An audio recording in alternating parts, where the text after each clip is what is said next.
Hello friends, Gyanshree channel में आप सब लोगों का बहुत बहुत स्वागत करता हूं। आज हम लोग बायोलॉजी पढ़ने वाले हैं। बायोलॉजी में हम लोग पढ़ रहे हैं दोस्तों डाइजेशन का पार्ट चौथा पार्ट। इससे पहले मैंने आपसे 3 पार्ट में बात कर चुका हूं। तो अगर आपने अगर पहले के 3 वीडियो नहीं देखे हैं तो प्लीज़ आप पहले के 3 वीडियो ज़रूर देख लें। तो आप दोस्तों, क्योंकि आपको अच्छे समझ में आएगा। अगर आप तीनों वीडियो अगर पहले देख ले तो ये चैप्टर आपको बहुत अच्छे समझ में आएगा। तो दोस्तों आज हम बात करने वाले हैं छोटी आंत के बारे में, क्योंकि इससे पहले हमने देखा था भोजन का जो पाचन था, जो हमारे आमाशय में थोड़ा भोजन का पाचन हो चुका था थोड़ा बहुत। अब उसके बाद हम अब खाना कहाँ बढ़ रहा है, आंत की ओर। तो वह आज बात करता हूँ मैं दोस्तों आज स्मॉल इंटेस्टाइन या छोटी आंत के बारे में। आंत के बारे में एक्चुअली क्या होता है ना, आंत होती है ना, जो आंत ये इंटेस्टाइन, ये दो टाइप की होती हैं। एक होती है छोटी आंत और एक होती है बड़ी आंत। तो देखो, अब देखो आज हम पढ़ने वाले हैं छोटी आंत की आंत दोस्तों। तो देखो, आमाशय के पश्चात जो भोजन है ना, भोजन क्या होता है, टूट के वो कायम के रूप में बदल जाता है। मैंने कायम आपको पिछले वीडियो में बताया था। कायम क्या होता है, अद्रव्य पदार्थ जो सेमी लिक्विड में होता है वो। तो जो आमाशय के पश्चात जो भोजन जो कायम के रूप में चले जाता है ना, तो वो छोटी आंत, फिर वो इतना मतलब वही आप कहते नहीं है कि ये पेट में चक्की चल रही है, तो वही चक्की इतनी ऐसे चल के ना ये इसको कायम के रूप में बदल देती है भोजन को, और ये बहुत छोटा बदलती है और उसकी एंट्री कर आती है फिर छोटी आंत में। और छोटी आंत देखिए अगर मैं बात करता हूँ छोटी आंत कहाँ से शुरू होती है, तो छोटी आंत कहाँ शुरू होती है, ये आमाशय के बाद से शुरू होकर ये गुदामार्ग होता है ना, वहाँ तक का हिस्सा क्या कहते हैं, आंत होता है। वहाँ तक का हिस्सा होता है आंत। और अगर मैं अलग अलग बात करूँ छोटी आंत और बड़ी आंत की, तो छोटी आंत जो होती है ना, जान लीजिए छोटी आंत ये 6 मीटर से 7.5 मीटर होती है। और ये जो बड़ी आंत होती है ना, बड़ी आंत ये 1.5 मीटर तक होती है। और अगर इसकी देखो छोटी आंत की अगर मोटाई की बात करें तो ये होती है 3.5 सेंटीमीटर। मैं सेंटीमीटर में बात कर रहा हूँ। और इसकी मोटाई देख लीजिए, ये होती है 4 से 7 सेंटीमीटर। ये देख लीजिए इसकी मोटाई देख लीजिए। छोटी आंत की 3.5 सेंटीमीटर और ये बड़ी आंत की मोटाई है 4 से 7 मीटर। तो और इनका तो ये देखो, ये बड़ी आंत ये दोनों ये आंत होती है ना, ये पाइप टाइप का होता है। तो ये छोटी आंत पतली होती है, इसकी मोटाई देख लीजिए 3.5 सेंटीमीटर होती है। और बड़ी आंत की 4 से 7 सेंटीमीटर है इसकी, ये ऐसे मोटाई में। देखो अगर बड़ी की बात करें, लंबाई में बड़ी कौन है, तो कौन है, ये छोटी आंत बड़ी है और छोटी आंत की लंबाई कम है। और मैंने बताया था आपको इनका रेशियो होता है 5:1 का रेशियो होता है, 5:1 का रेशियो होता है इनका। ये तो लगभग है। इसके बाद देखिए, अगर पूरे की पूरे अगर छोटी आंत को समझेंगे तो ये 3 हिस्सों में बटा था, और 3 हिस्सों में ही बड़ी आंत भी बटी होती है। देखो छोटी आंत स्टार्ट होती है सबसे पहले आमाशय के बाद कहाँ पहुँचेगा भोजन, ये ग्रहणी में। इसको ड्यूडेनम बोलते हैं। इसकी 30 सेंटीमीटर लंबाई होती है, सेंटीमीटर बात कर रहा हूँ मैं। और इसके बाद मध्यांत होता है, जिसको बोलते हैं जिजेनम। इसकी 2.6 मीटर होती है इसकी लंबाई। और लास्ट है इसका शेषांत, तीसरा पार्ट, जिसको बोलते हैं इलम। ये और आपको इलम पे ही ज़्यादा ध्यान देना है, ये इंपॉर्टेंट है। और इसकी लंबाई है 3.6 मीटर। देखो ये सबसे लंबा है इसमें इलम, ये छोटी आंत में। मतलब छोटी आंत का जो 6 से 7.5 मीटर की छोटी आंत की लंबाई है, तो इसमें 3.6 मीटर ये इलम होता है। ऐसे हम बड़ी आंत की बात करते हैं। तो दोस्तों बड़ी आंत में पहला पार्ट देखो सीकम है। सीकम जिसकी लंबाई है 6 सेंटीमीटर। और कोलन की देखो, ये कोलन ये 1.3 मीटर। और ये सबसे बड़ा है देखो। और एक मलाशय जिसका रेक्टम ये है 12 से 14 सेंटीमीटर। तो सबसे बड़ा कौन है इसमें, ये कोलन। देखो अगर इन दोनों में से अगर कोई एग्जाम में क्वेश्चन आता है कि सबसे बड़ा कौन होता है, कि तो इसमें यह ध्यान रखिएगा, छोटी आंत में इलम और बड़ी आंत में ये कोलन। तो ये एग्ज़ाम का क्वेश्चन आ सकता है। देखो छोटी आंत का जो ऊपरी भाग आमाशय से जुड़ा होता है, जिसे क्या कहते हैं, इसे ग्रहणी कहते हैं। देखो जहाँ से ये देखो मैं दिखा देता हूँ फिगर में आपको। जहाँ से ये आमाशय है, ये छोटी आंत, यहाँ से ये जो जुड़ रहा है ना, इसको बोलते हैं, यही ग्रहणी है। और देखो, और यही ग्रहणी से ही देखो, ग्रहणी में ही एक उभयनिष्ठ नलिका के माध्यम से, देखो उभयनिष्ठ नलिका के माध्यम से अग्नाशयी रस एवं पित्तरस का निकलता है। देखो यहीं से एक अग्नाशयी रस और जो ग्रहणी है, ग्रहणी में से जो वेनिस नलिका है, इसमें से एक अग्नाशय रस एवं पित्तरस का निकलता है। देखो भोजन का पूर्ण पाचन तथा पदार्थों का अवशोषण यही छोटी आंत में। देखो देखो पदार्थों का जो पूर्ण पाचन होता है ना दोस्तों, ये जरूर ध्यान रखिएगा। आपको एग्जाम में क्वेश्चन आता है, जैसे भोजन का पूर्ण पाचन कहाँ होता है, ये छोटी आंत में होता है। और देखो अवशोषण भी यहीं पे होता है। देखो अब छोटी आंत की बात कर रहे हैं ना हम लोग, तो यह लंबाई में सबसे बड़ी होती है। मैंने आपको ऊपर भी बताया था, ये लंबाई में सबसे बड़ी होती है। और ये सी आकार की होती है। देखो सी आकार की होती है और कुंडलित आकार होता है। ऐसे जितनी कुंडलित हो सकती है, ऐसे सी ऐसे ऐसे ऐसे ऐसे ये कुंडलित होती है। लंबाई के आधार पर शेषांश सबसे बड़ा होता है, या इलम, जिसको मैंने आपको बता रखा था। देखो जैसे ही भोजन आमाशय से ग्रहणी में आता है, देखो मैंने आपको आमाशय में बता रखा था, आमाशय में ये 3 से 4 घंटे तक भोजन रुकता है। उसके बाद जैसे जैसे ये भोजन आमाशय से ग्रहणी की तरफ आता जाता है, तो ग्रहणी की दीवार पर भी क्रमाकुंचन की क्रिया होती है। जो देखो मैंने आपको बताया था ना, क्रमाकुंचन क्या होता है। क्रमाकुंचन जो हमारे जैसे मुंह से जब भोजन मुंह से जब जाता है ना ग्रास नली में, तो ग्रास नली में भी क्रमाकुंचन होता है। तो मैंने आपको ग्रास नली में बताया था, खाना सीधा नहीं आता है, ऐसे क्रमाकुंचन ऐसे धीरे धीरे सरकते आते रहता है। इसको बोलते हैं क्रमाकुंचन को पेरिस्टालिस इसको बोलते हैं। और इसी के माध्यम से ये धीरे धीरे आगे बढ़ते रहता है, मतलब क्रमाकुंचन की वजह से। और ये छल्लेदार तरंगों के और ये ग्रहणियों में छल्लेदार तरंगें प्रवाहित होती हैं, जिसको बोलते हैं पेरिस्टाल्टिक वेव्स निकलती हैं। देखो यही छल्लेदार जो तरंगें निकलती हैं, ये और यही क्रिया देखो क्या होता है। और उन तरंगों का काम क्या होता है, उन तरंगों का काम के माध्यम से पूर्ण पाचन होता है।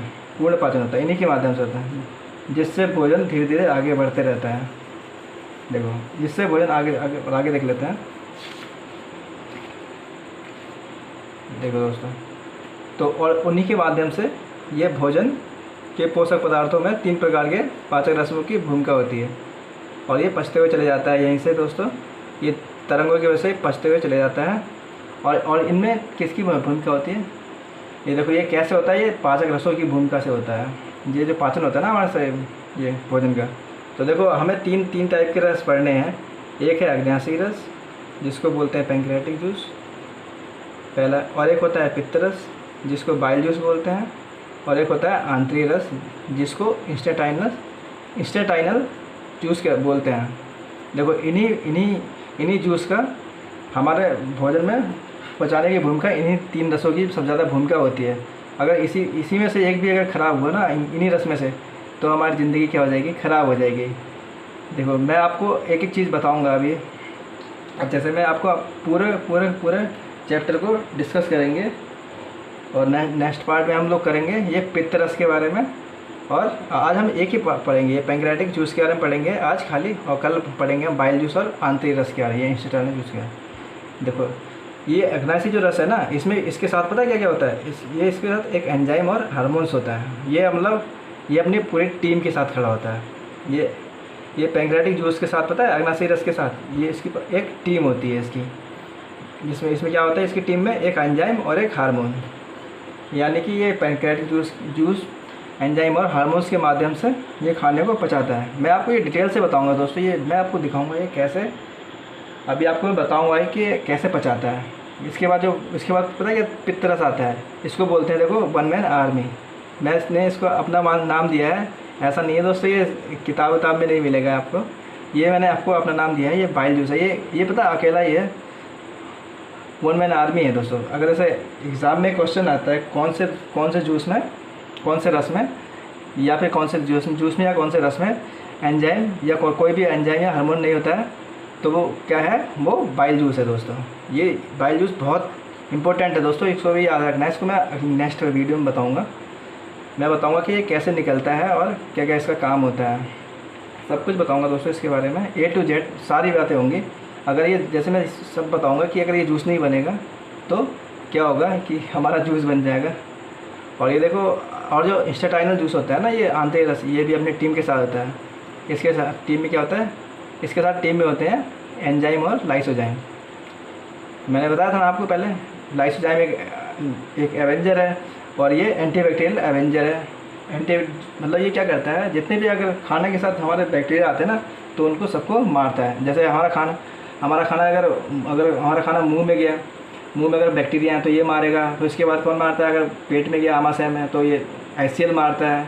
तो यही बताया था मैंने, कुल मिला के मैंने आपको बताया था कि अगर हम लोग कोई भी खाना खा रहे हैं ना तो अगर इसमें तो ये मैंने बताया था ना आपको ये कि सब कुछ ऐसे ही पच जाता है, ये आमाशय तक यहाँ तक पच जाता है। अब देखो इन रसों में से एक भी रस अगर ख़राब हुआ तो हमारा पाचन गड़बड़ हो जाएगा दोस्तों, मैंने आपको बताया ना। अब देखो दोस्तों हम लोग अग्नाशय के बारे में पढ़ लेते हैं, ये पैंक्रियाज के बारे में।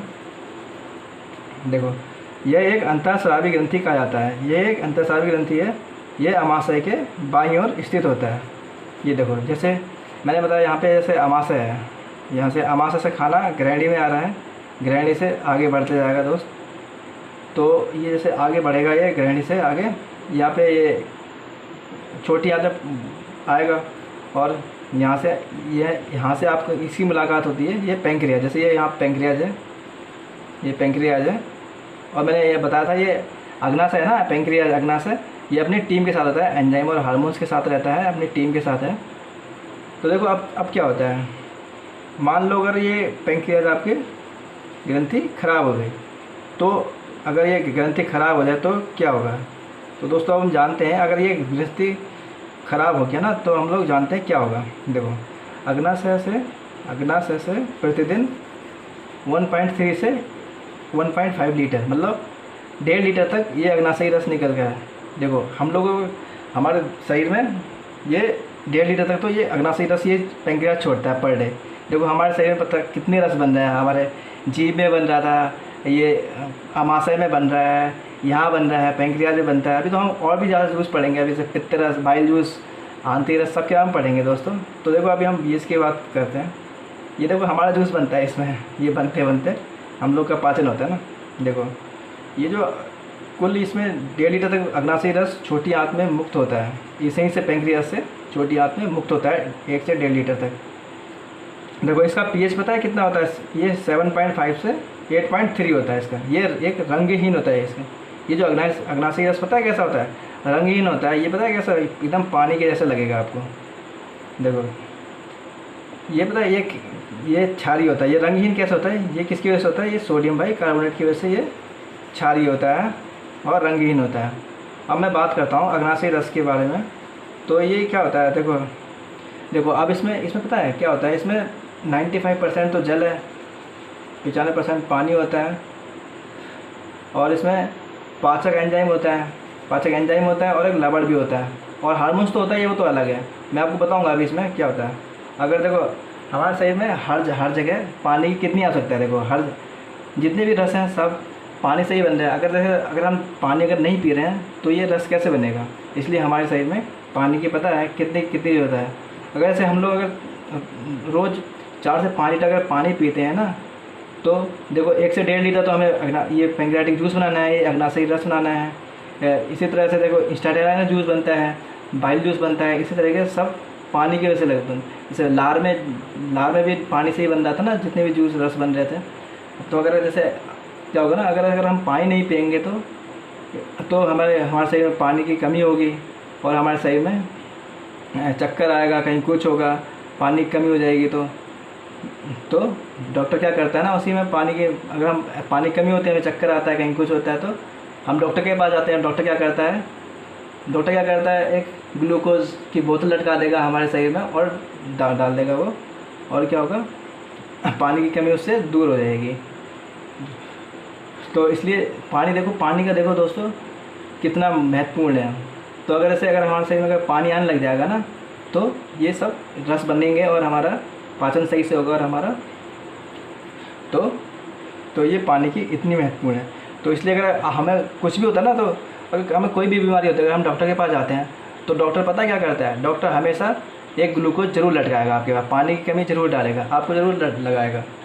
तो इसलिए हमें पानी की कमी दूर करता है। वो वाटर ही होता है। ये ग्लूकोज पता क्या होता है, ग्लूकोज की जो बोतल लटकाता है ना डॉक्टर, वो पानी ही होता है, खाली उसमें थोड़े से मिनरल्स मिले हुए होते हैं जो तो डॉक्टर का पीछे का लॉजिक यही है ना इसका लगाने का, ये ग्लूकोज की बोतल, कि वो पानी की आवश्यकता है उसको हमारे शरीर को अच्छे से दे सके, दे दे, और जिससे हमारा पैंक्रियाटिक जूस बन सके अंदर, और बाइल जूस बन सके, और जितने भी लार हैं, जितने भी रस हैं ना, हमारे शरीर में अंदर बन सके।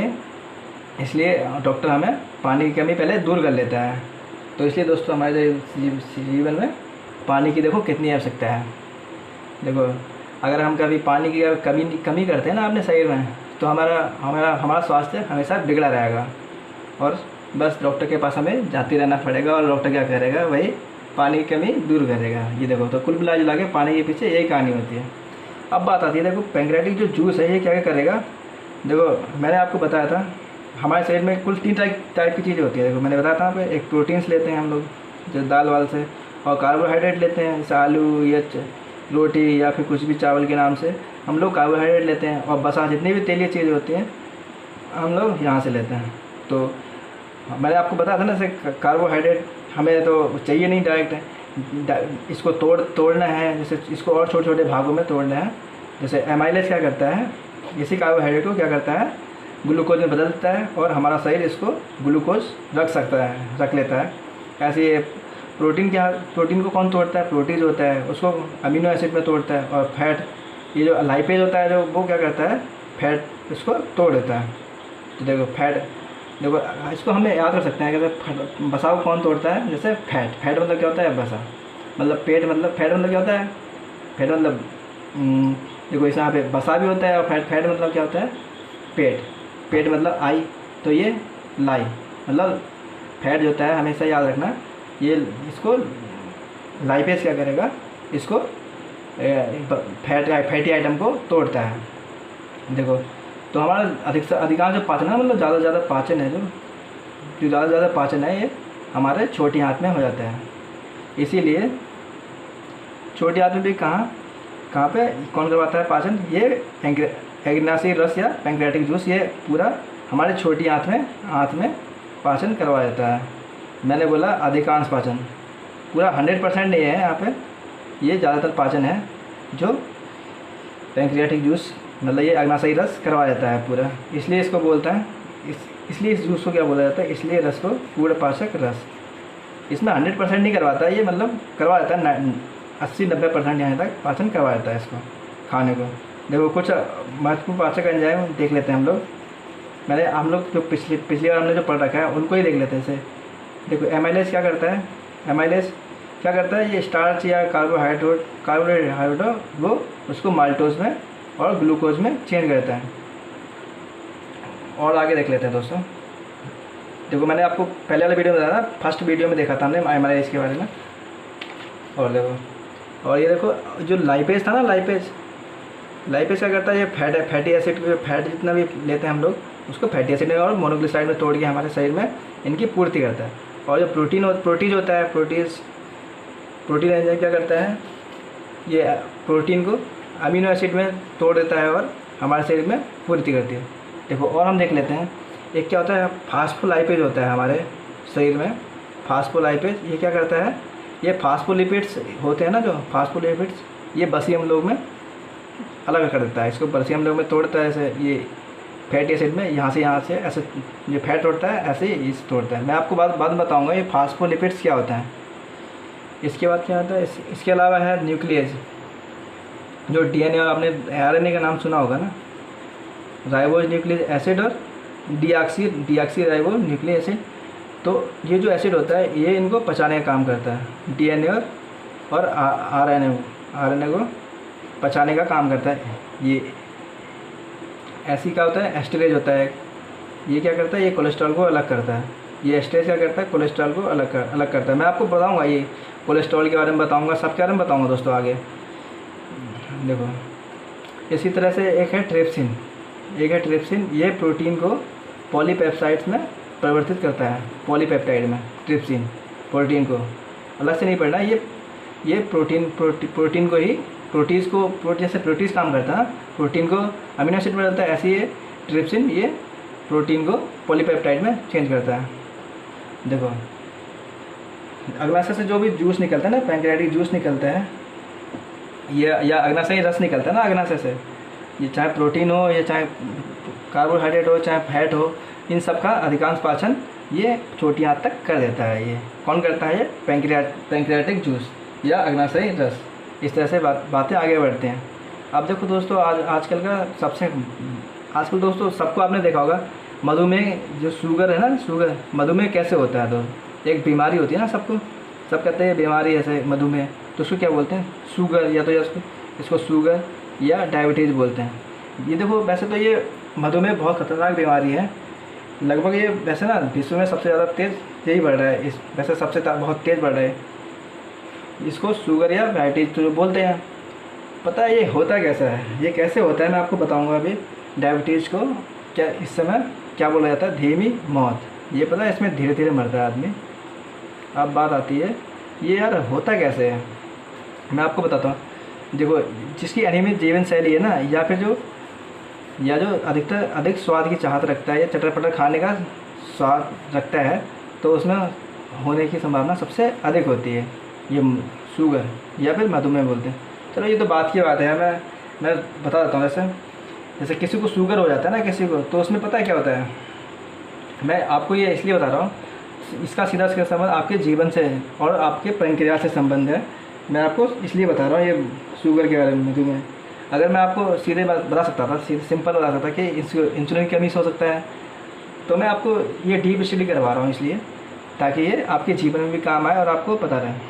देखो क्या होता है ना इसमें, जब हमारे शरीर में अग्नाशय, जब हम पढ़ रहे हैं अभी ये टॉपिक पैंक्रियास में, इंसुलिन का पहुंचना कम हो जाता है, तो ब्लड में ग्लूकोज का स्तर बढ़ जाता है और हमें डायबिटीज़ हो जाता है। देखो इसमें क्या होता है ना, जो हमारा पैंक्रियाज होता है ना, तो पैंक्रियाज में एक हार्मोन होता है ना, एक इंसुलिन। पैंक्रियाज में ये आता नहीं कहीं से, ये पैंक्रियाज में ही बनता है, हमारे पैंक्रियाज में ही बनता है। ये अग्नाशय में, पैंक्रियाज में ये बना रहा है, जो हार्मोन बनाता है इंसुलिन को यहीं से पैदा करता है। जहाँ पे ये कौन पैदा करता है? ये पैंक्रियाज। उसमें एक बीटा सेल्स जो पाई जाती है ना पैंक्रियाज में, पाचक ग्रंथि द्वारा एक बीटा सेल्स होती है, वही बनाती है इस इंसुलिन को। ये इंसुलिन हार्मोन को कौन बनाता है? ये बीटा सेल्स बनाती है पैंक्रियाज में। अगर बीटा सेल्स ने अगर इंसुलिन बनाना बंद कर दिया तो क्या होगा पता है? तो इंसुलिन का पहुंचना कम हो जाएगा पैंक्रियाज में, तो इंसुलिन पहुंचेगा नहीं ये उसमें पैंक्रियाज में। तो इससे क्या होता है? हमारे ब्लड में ग्लूकोज का स्तर बढ़ जाता है। देखो तो यार देखो, इंसुलिन बन नहीं रहा है, तो हमारे शरीर में ये क्या होता है? ये जैसे ये इंसुलिन बन नहीं रहा है यार हमारे शरीर में, तो हमारे शरीर में फिर जो ग्लूकोज बन रहा होगा ना, जो हम लोग जो भी ग्लूकोज बन रहा है, देखो दोस्तों, आप चाहे देखो शुगर समझो या ग्लूकोज समझो। देखो शुगर या ग्लूकोज की बात करते हैं, इसको ही बोलते हैं हम लोग, या फिर शर्करा बोलते हैं इसको, शर्करा। तो शर्करा मतलब चीनी। ये तो देखो, इसको हम लोग सीधे भाषा में बोलते हैं इसको चीनी। अगर हम इनकी बात करते हैं, शुगर या ग्लूकोज की बात करते हैं, तो हमारे शरीर में जो कोई भी अवांछित पदार्थ नहीं होता है, और सबसे अच्छा है तो वो कौन है? ग्लूकोज होता है। सबसे अच्छा शक्ति देने वाला कौन है हमारे शरीर में? ग्लूकोज। अगर हमारे शरीर में ग्लूकोज नहीं होगा तो हम ना उठ पाएंगे, ना चल पाएंगे, ना कुछ कर पाएंगे, ना बात कर पाएंगे, ना कुछ ही कर पाएंगे, हम लोग कुछ भी नहीं कर पाएंगे। तो हमें ग्लूकोज तो चाहिए ना, तो ऊर्जा हमें तो यहीं से बनती है। तो देखो, तभी तो हमें जैसे इससे ग्लूकोज से ऊर्जा बनती है, तो हमें चाहिए ऊर्जा। और मैंने आपको पहले बताया था कि जब भी आपको ऊर्जा चाहिए होता है तो आप रोटी खा लेते हो, चावल खा लेते हैं, या फिर मांस मछली या कुछ भी खा लेते हैं हम लोग, तो हमें मिल गई ना, वहाँ पे एनर्जी मिल जाती है, ग्लूकोज मिल जाता है। तो हमने खा लिया, तो ग्लूकोज तो नहीं मिला, आपको क्या मिला? आपको मिला कार्बोहाइड्रेट या स्टार्च बोलते हैं ना इसको। तो उसको कार्बोहाइड्रेट मिला है, तो आपको कार्बोहाइड्रेट पता है क्या करता है? तो वो उसको ग्लूकोज बदलता है, उसको कौन बदलता है? एमाइलेज बदलता है। तो एमाइलेज जब बदलता है ना उसको, तो आपको ऊर्जा मिल जाती है। बिल्कुल सही बात है ना, अच्छी। तो लेकिन हम लोग ग्लूकोज वाला आइटम रोज कभी भी नहीं ले पाते हैं ऐसे, तो हम लोग को शरीर को एनर्जी की ज़रूरत होती है ना।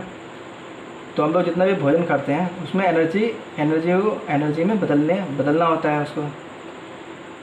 देखो आपने एक सुना होगा कि एक गांव के जो किसान होते हैं ना वो बीमार नहीं होते हैं। हमारे जैसे मतलब कोई भी गांव वाले ऐसे किसान हुए वो बीमार नहीं होते हैं। क्यों नहीं होते हैं पता है आपको? पता होगा इसमें क्या होता है। आपने जैसे खाना खाया, किसान ने, जैसे कोई भी किसान है या उसने खाना खाया, उससे जितना भी ग्लूकोज बना, खाना खाया जैसे रोटी चावल कुछ भी खाया, उससे जितना भी ग्लूकोज बना तो वो ग्लूकोज क्या करता है हमारे पेट में पड़ा हुआ है। अब जो गांव के लोग होते हैं ना या फिर किसान लोग कोई भी होता है वो काम करते हैं तो क्या करते हैं, काम किया ग्लूकोज रिलीज हो गया, काम किया ग्लूकोज रिलीज हो गया, मतलब बाहर हो गई ऊर्जा। शहर के लोग क्या करते हैं, ग्लूकोज लेने के बाद इस ऊर्जा का इस्तेमाल नहीं करते हैं। जैसे खाना खाया उसके बाद जितनी भी ग्लूकोज है वो उसका पूरा यूज़ नहीं करते हैं और पूरा जो ग्लूकोज है ना बन के तैयार रहता है। वो ना वो दौड़ते हैं ना कुछ करते हैं ज़्यादा, गाड़ी चलते रहते हैं हमेशा, तो कुछ करते नहीं हैं। तो वो ग्लूकोज रखा रहता है तो वो ग्लूकोज क्या करेगा, तो वो ग्लूकोज क्या रहेगा हमारे शरीर में रखा रहेगा। और ग्लूकोज जैसे बन गया और आपने कुछ काम किया नहीं, देखो रिक्शा चलाने वाले कुछ बीमार होते नहीं, रिक्शा चलाने वाले या कोई भी काम करने वाला होता है ना वो बीमार नहीं होता है। क्या करते हैं वो लोग, जितना भी ग्लूकोज बना वो निकाल दिया। और जैसे जो शहर वाले होते हैं या फिर कोई भी जो ग्लूकोज यूज नहीं कर रहा है वो क्या करता है, ग्लूकोज बढ़ते रहता है, उसका ग्लूकोज बढ़ते रहता है। तो यही जो इंसुलिन होता है ना, ये इंसुलिन क्या करता है ना, इंसुलिन ग्लूकोज को मेंटेन करता है। यही इंसुलिन होता है जो ग्लूकोज को मेंटेन करता है। तो देखो आपकी जगह जैसे ग्लूकोज बढ़ते रहा, हमारे शरीर में बढ़ता रहा, तो उसकी जगह में कौन कर रहा है काम, हम तो काम कर नहीं रहे हैं, ग्लूकोज बढ़ा रहे हैं। और उसको मेंटेन करने का काम कौन कर रहा है, ये इंसुलिन कर रहा है। तो क्या कर रहा है ना, तो वो जब ज़्यादा ग्लूकोज हो जाता है हमारे शरीर में तो वो लीवर, जैसे इंसुलिन कहता है यार, लीवर से कहता है कि यार ग्लूकोज ज़्यादा हो रहा है यार मेरे पास, तो आप रख लो। तो ये इंसुलिन लीवर को ग्लूकोज दे देता है। तो लीवर भी कहता है यार क्या तुम कितना दोगे यार मुझे ना ग्लूकोज। उसके पास भी ऐसा होता है, उसका भी स्टोर पूरा फुल हो जाता है। तो लीवर भी बोलते रहता है, लीवर तो अच्छा आदमी होता है जो पचाता है मतलब। तो वो कहता है कि यार चलो मैं रख तो लेता हूँ, लेकिन तो ऐसे एग्ज़ाम में पूछता है आपसे कि आपके शरीर में बनाया गया ग्लूकोज कौन रखता है सुरक्षित, वो कौन रखता है, लीवर, लेकिन एक लिमिटेड कंडीशन तक। तो एग्ज़ाम में यही क्वेश्चन आता है, देखो एग्ज़ाम में क्वेश्चन आता है कि ग्लूकोज कौन रख लेता है अपने पास, कौन रखता है, लीवर। तो देखो तो क्योंकि देखो उसका तो ये लीवर रख लेता है अपने पास में, ग्लाइकोजन के रूप में रख लेता है। ये दोस्तों ये एग्ज़ाम क्वेश्चन है, आपको इम्पोर्टेंट क्वेश्चन बता रहा हूँ मैं आपको। तो ये ग्लाइकोजन के रूप में रख लेता है, अपने ग्लाइकोजन के रूप में रख लेता है ये। तो इसलिए जब कभी आप खाना नहीं खाओगे तो ये अगर ऊर्जा की ज़रूरत होगी तो क्या होगा, ये लीवर ग्लूकोज को रिलीज़ करेगा और आपके शरीर में ऊर्जा बनी रहेगी। यही इसी की वजह से होता है दोस्तों। तो देखो दोस्तों मैं आपको तो देखो दोस्तों, कभी जब हमें शरीर की आवश्यकता होती है, जैसे हम चलते हैं ना या फिर कुछ भी करते हैं, तो जब भी हमें ग्लूकोज थोड़ा कम होता है तो ये पैंक्रियाज कहता है, ये लीवर है जो मैंने आपको दिया था ना, तो वो यार वो वाला ग्लूकोज मुझे दे दो। तो लीवर भी क्या कहता है, चलो ठीक है दे देता है। तो कभी भी जब ज़रूरत पड़ती है तो ये लीवर हमारी ग्लूकोज को पूर्ति करता है। तो इसलिए इंसुलिन के पास इतनी बड़ी जिम्मेदारी होती है देखो कि ग्लूकोज को सुरक्षित रखता है। तो देखो इसलिए दोस्तों जब हमारे शरीर में कभी मतलब ग्लूकोज ज़्यादा हो जाता है तो शुगर में क्या होता है ना, शरीर को भोजन से एनर्जी बनाने में कठिनाई होती है। तो जैसे ग्लूकोज अगर जो ज़्यादा ले लेता है ना तो वो उससे फिर क्या होता है, अगर जो भी किसी भी चीज़ की अधिकता हो जाती है तो हमारे शरीर में फिर एनर्जी बनने में कठिनाई होती है। तो यही शुगर में होता है दोस्तों। तो यही तो देखो शुगर क्या होता है ना, शुगर में दो टाइप से होती है। या तो देखो वंशानुगत होगी, किसी को जिनके वंशानुगत मतलब आप जानते होंगे एक से एक, जैसे माता पिता से उनके बच्चों को या ऐसे ही होते रहते हैं, या फिर जिनकी अनियमित जीवन शैली होगी दोस्तों उनको होती है। देखो 2 टाइप के लोगों में ही होता है। तो ये इसमें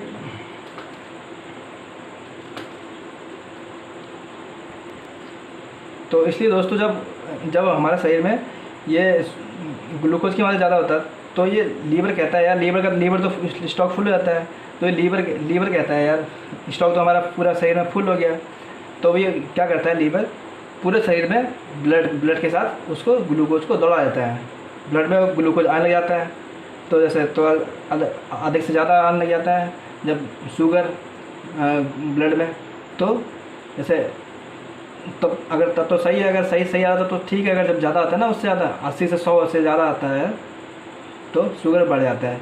तो शुगर बढ़ गया और शुगर बढ़ गया, शुगर मतलब क्या होता है, ग्लूकोज बढ़ गया। हिंदी में मतलब ग्लूकोज बढ़ गया। खून में जब ग्लूकोज बढ़ जाता है तो डायबिटीज़ हो जाता है। तो इंसुलिन काम करते करते बढ़ा जाता है और डायबिटीज मर जाता है। इसके लिए कुछ नहीं बनाएंगे, कहता है कि पैंक्रियाज में आप कुछ नहीं बनाएंगे और ग्लूकोज को मैं कुछ नहीं करूँगा, ग्लूकोज को ये सुरक्षित रखने का काम छोड़ देता है। और जब इंसुलिन जब साथ छोड़ देता है ना, तो फिर कभी नहीं बनता ऐसे प्यार। एक बार टूटता है ना, तो ऐसे ही एक बार टूट गया ना तो तोड़ दिया। तो अगर एक बार साथ छोड़ के चले गया ना इंसुलिन, तो बहुत दिक्कत होगी दोस्तों। अब क्या दिक्कत होगी मैं बताता हूँ। इंसुलिन किया, आपको रोग मिला डायबिटीज़, मधुमेह, शुगर या मधुमेह हुआ आपको, तो अब दिक्कत क्या होगी ना दोस्तों। अब आप किसी भी तरीके से कार्बोहाइड्रेट लोगे, जैसे किसी भी तरीके से आप ऊर्जा वाली बात थी ना, ग्लूकोज वाली बात, तो अगर आप कार्बोहाइड्रेट लोगे, उतना कार्बोहाइड्रेट लो जितना खर्चा कर दो। अगर ज़्यादा लिया ना, वैसे शुगर देखो बड़ी बीमारी नहीं है, ये खाली समझदारी वाली बीमारी है। ये क्या है, समझदारी वाली बीमारी है। अगर आप समझदारी से काम लोगे तो आपको ये परेशान नहीं कर सकती है। तो शुगर मतलब क्या होता है, क्या हुआ है शुगर में, क्या होता है, इंसुलिन मर जाता है। तो ये इंसुलिन तो पैदा होगा नहीं बाद में। एक बार इसका प्यार छूट गया फिर दोबारा मिलने वाला नहीं है। ऐसे इंसुलिन और दोबारा तुम बस खाली मामा ही बन सकते हो। ये इंसुलिन अगर चले गया, अगर इंसुलिन चले गया तो आपको अपने शरीर की जिम्मेदारी खुद उठानी है। इसलिए इसको कहते हैं समझदारी वाली बीमारी। तो इसमें अब नियमित रूप से अगर इसमें अगर शुगर हो गया ना, तो अपनी समझदारी से इतना ही ग्लूकोज लेना है अभी हमें, समझदारी से जितना हम यूज़ कर सकें। इसलिए कहते हैं जैसे ज़्यादा चलना फिरना चाहिए और उतना ही ग्लूकोज लेना है जितना खर्चा कर सकें। उससे ज़्यादा अगर लिया ना तो बस तो लीवर किया जाएगा ही नहीं और खून में मिल जाएगा ग्लूकोज, और ग्लूकोज ब्लड में बढ़ जाएगा तो शुगर पहुंच जाएगा 280, 380, 400 ऐसे पहुंच जाएगा और हो जाएगी दिक्कत और कहानी हो जाएगी ख़त्म और आएगा हार्ट अटैक या फिर आएगा स्ट्रोक। सबसे ज़्यादा हार्ट अटैक और स्ट्रोक से बीमारी किसको होती है सबसे ज़्यादा, ये हार्ट अटैक और स्ट्रोक की बीमारी ये शुगर वाले बीमार लोगों को होता है। तो इसमें क्या होता है, अगर शुगर बढ़ गया ना तो 50 गुना संभावना बढ़ जाती है कि आपकी मृत्यु हार्ट अटैक से या स्ट्रोक से होगी। दोस्तों समझ लेना मेरे दोस्तों बात को, इसको ये बीमारी समझदारी वाली बीमारी है। देखो 1-2 गुना में बात नहीं कर रहा, इसमें कितने गुना, 50 गुना बढ़ जाता है इसमें। इसलिए आप कंट्रोल करना है कि ब्लड में ग्लूकोज ना आने पाए। और कब नहीं आएगा कि कार्बोहाइड्रेट कम लोगे, जैसे चावल नहीं लोगे या फिर जैसे मांस मछली नहीं लोगे या इन चीज़ों को नहीं लोगे तो ग्लूकोज की मात्रा हमारे शरीर में कम आएगी और हम लोग के शरीर में ग्लूकोज कम बनेगा और ब्लड में शुगर की मात्रा बढ़ेगी नहीं। तो देखो अब देखो मैंने बताया ना आपको कि ये जो इंसुलिन का कार्य क्या होता है ना, ये भोजन का कार्य एनर्जी में बदलता है। और देखो दोस्तों मैं आपको इसमें कुछ चीज़ें बता देता हूँ। ये शुगर के लक्षण क्या होते हैं।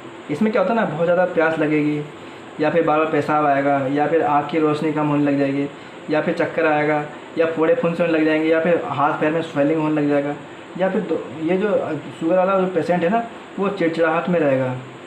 दोस्तों मैंने आपको बताया था ना, ये इसमें बताया था कि शुगर में अगर ग्लूकोज की मात्रा बढ़ जाती है तो उसकी शुगर वाले पेशेंट को क्या होता है, हार्ट अटैक या स्ट्रोक से ही उसकी मृत्यु होने की संभावना बहुत ज़्यादा रहती है। ये क्यों होता है पता है? क्योंकि जैसे ग्लूकोज की मात्रा जब ब्लड में बढ़ जाती है ना, तो वो अंदर की कोशिकाओं को नुकसान पहुंचाएगा ब्लड। तो पता है क्या होगा, जो अंदर की नलिका है ना, खून की नलिका है, तो वो उसमें नलिकाएँ खून की नलिकाएँ को क्षति पहुंचाएगा। तो क्या होगा, हमारे शरीर में खून के फिल्ट्रेशन ज़्यादा अच्छे से नहीं होगा, छनेगा नहीं सही से, तो इसलिए स्ट्रोक, इसलिए हार्ट अटैक की प्रॉब्लम रहती है। देखो दोस्तों, मैं आपको बता देता हूँ इसका बचाव। देखो हार्ट अटैक के बारे में मैंने बता दिया ना आपको अभी कि क्यों होता है। जब ब्लड में ग्लूकोज बढ़ जाएगा तो वह शरीर की कोशिकाओं को क्षतिग्रस्त करने लगेगा और खून की नलिकाएँ व नसों दोनों को प्रभावित करेगा और फिल्ट्रेशन सही ढंग से नहीं होगा, तो हार्ट के ऊपर अटैक संभावना रहती है। देखो दोस्तों, मैं आपको कुछ नई चीज़ें बता रहा हूँ दोस्तों। ये देखो, मैं आपको इसलिए बता रहा हूँ, आप देखो, आप कितने लोगों को ये पता नहीं रहता है और बीमारी भी होती है कि कितने लोगों को। और देखो, तो उनको सबसे हमें अलग करना है ना, हमें डीप स्टडी करना है, हमें अलग करना है, इसलिए मैं आपको बता रहा हूँ दोस्तों। तो ज्ञान होना चाहिए ना आप सब लोगों को, तो ज्ञान और बचाव में इसको, इसलिए आपको जैसे ज्ञान होना चाहिए ना, तो इसके बचाव भी होना चाहिए ना इसका। तो देखो आप दोस्तों, अगर आपको 100 और 125 से ज़्यादा है ना, आपका खाने से पहले 100 से ज़्यादा नहीं होना चाहिए और खाने के बाद 125 से ज़्यादा नहीं होना चाहिए। ये ग्लूकोज की मात्रा शुगर में, खून ब्लड में ग्लूकोज की मात्रा 100 से ज़्यादा नहीं होनी चाहिए, मतलब 100 से 125 के बीच में होनी चाहिए। देखो, इसमें खाने से पहले 100 होना चाहिए और खाने के बाद 125 से ज़्यादा अगर है, अगर 125 ज़्यादा है तो आप सतर्क हो जाएँ।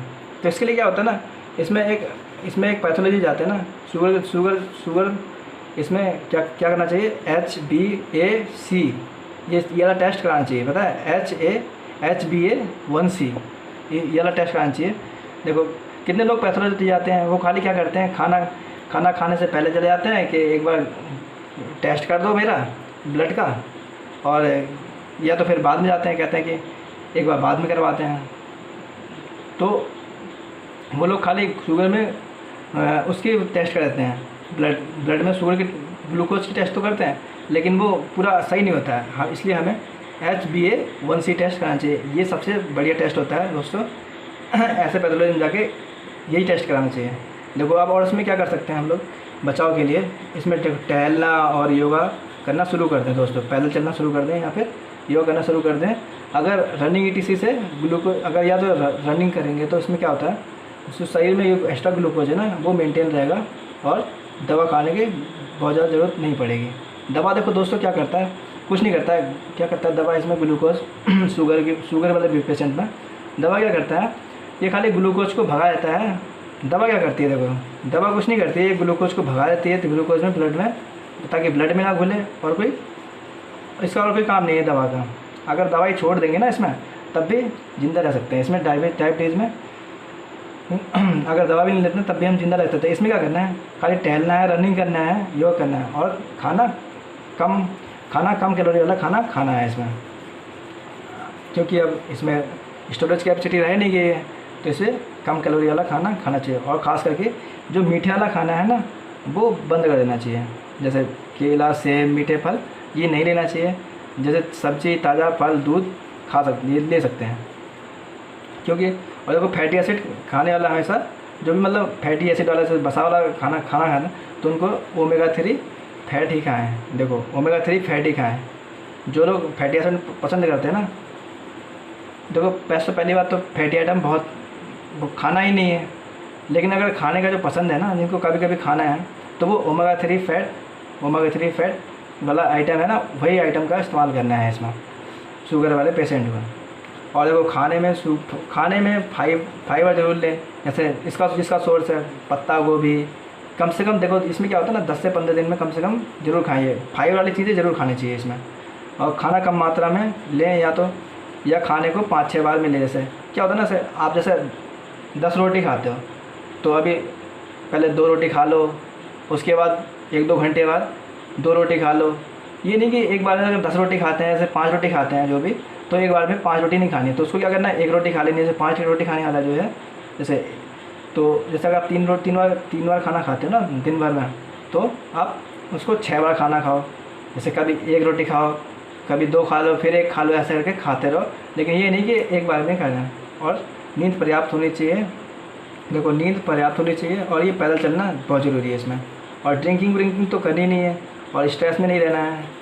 और ये देखो, अगर गेहूँ और जौ को मिलाकर आप आटे की रोटी खाएँ, अगर इसमें चना भी मिला दें ना, चना वाला गेहूँ जो है ना, जौ और चना, तो इसको भी खा सकते हैं ना। अगर मतलब प्योर गेहूँ की रोटी ना खाएं, जो प्योर वाला गेहूँ होता है ना, उसकी रोटी ना खाएं। और देखो एक और बताता मैं आपको, मेथी के दाने को रात में भिगोकर, देखो ये क्यों नहीं खाते हैं गेहूँ में, देखो रोटी जो होती है ना, उसमें भी कार्बोहाइड्रेट होता है, वो भी हमारे शरीर में ग्लूकोज देता है। तो ग्लूकोज की मात्रा इतनी नहीं बढ़ाना है। अगर हम इन दोनों को मिला के आटा खाते हैं ना, तो ये ग्लूकोज की मात्रा कम हो जाती है इसमें। तो देखो जैसे इसमें गेहूँ का, ऐसे 20 किलो गेहूँ ले लिया और 20 किलो जौ ले लिया, ऐसे करके मिला के ये आटा बना सकते हैं। देखो, और मेथी के दाने को रात में भिगोकर खाने से शुगर मेंटेन रहता है। और देखो जो मेथी के दाने होते हैं ना, अगर उसको रात में अगर भिगो खाएंगे ना, तो उससे भी शुगर मेंटेन रहता है। तो दोस्तों आज के लिए ये चैप्टर हम लोग यहीं पे एंड करते हैं। आपको मुझे लगता है आप पसंद आया हो कुछ जानकारी जो मैंने आपको दी है। तो इसलिए दोस्तों मैं आपको आगे और भी कुछ पढ़ाऊँगा, जैसे बाइल जूस पढ़ने वाले हैं, लीवर के बारे में पढ़ने वाले हैं, किडनी के बारे में पढ़ने वाले हैं। तो दोस्तों आगे की वीडियो आप मिस मत करिएगा, जिससे आपको नई नई जानकारी मिलती रहे, और आप अपने जीवन में स्वस्थ रहें, अच्छा रहें, और एग्ज़ाम में भी आप क्वेश्चन कर सकें। तो दोस्तों अगर आपको वीडियो पसंद आया तो चैनल को लाइक शेयर सब्सक्राइब जरूर करिएगा दोस्तों। थैंक यू दोस्तों।